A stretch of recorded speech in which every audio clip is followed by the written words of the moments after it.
ujit në rrugë, qytetarët kush ka qëndruar brenda është i bllokuar, të tjerët qëndrojnë jashtë, gjithmonë në pritje nëse mund të bëhet diçka, nëse fillon tërheqja e ujit apo nëse vinë grupet e shpëtimit. Kjo është situata. Kjo është panorama. Bruna të paktën në këtë situatë dhe në zhvillimet që ka sjell dalja nga shtrati e lumit Erzen, ndërkohë që sikundër kemi pasqyruar të gjithë situatën në qytet dhe në zonën e Ishknetës, në Shkozet, në plazh, vazhdon e njëjta panoramë ku qytetarët tashmë janë në një luftë frontale me ujin që ka vëshuar në ambientet e tyre të brendshme, në shtëpitë e pabanuara të paktën prej 24 orë, më shumë se 24 orë që kanë kaluar nga kjo situatë e krijuar.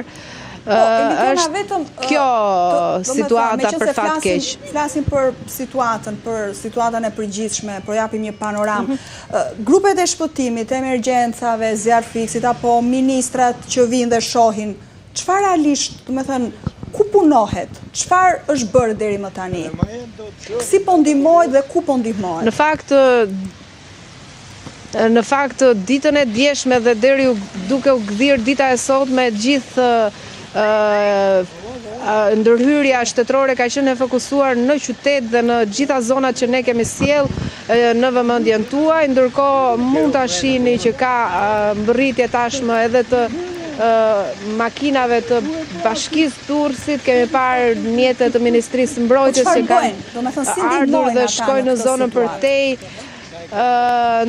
Ndërhyrje konkrete nuk kemi konstatuar, ndërkohë që puna e bërë në drejtim të paktën banesave ditën e djeshme ka qenë ajo e tentativave për të kryer thithje të ujit dhe largimin nga banesave, por në nivelin që ka arritur në Durrës është e pamundur, pasi ujin thjesht mund ta marrësh dhe ta nxjerrësh, po ta hedhësh në ujë, nuk ka më zonë që të jetë e pastruar dhe të lërë vend për ndërhyrje. Kështu që çdo tentativë deri në momentin që flasim është e pavlerë derisa të shpresojmë që rreshjet të mos vazhdojnë për të qetësuar situatën e krijuar si rrjedhojë rreshjeve që ka sjell në këtë gjendje të gjithë Durrësin, por tashmë edhe periferinë dhe njësitë e tyre. Rreshje nuk ka fatmirësisht, por me sa duket janë prezente në sasi të ulta.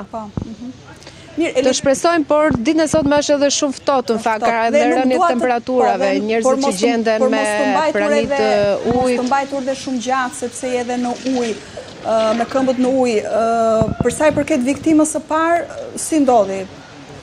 Edhe një herë për të arithënë.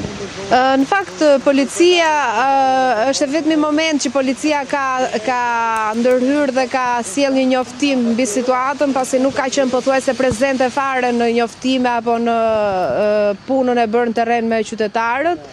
Dhe fillimisht solli një njoftim për largimin nga banesat e 54 vjeçarit, ndërsa më pas konstatimeve dhe verifikimeve që vetë strukturat policore kishin bërë, është gjetur trupi pa jetë i situatës, i personit të fjalë identifikuar si Astrid Hysenaj, 54 vjeç, ku nga burimet tona bëhet me dije se është punonjës i komunales dhe në tentativë me sa duket për të ndërhyrë dhe për të pastruar zonën në cilën është gjendur pikërisht në Plepa, me sa duket ka rrëshqitur dhe është mbytur dhe duke humbur dhe jetën për fatin e keq, duke regjistruar edhe viktimën e parë të këtyre përmbytjeve të paktën për qarkun e Durrësit.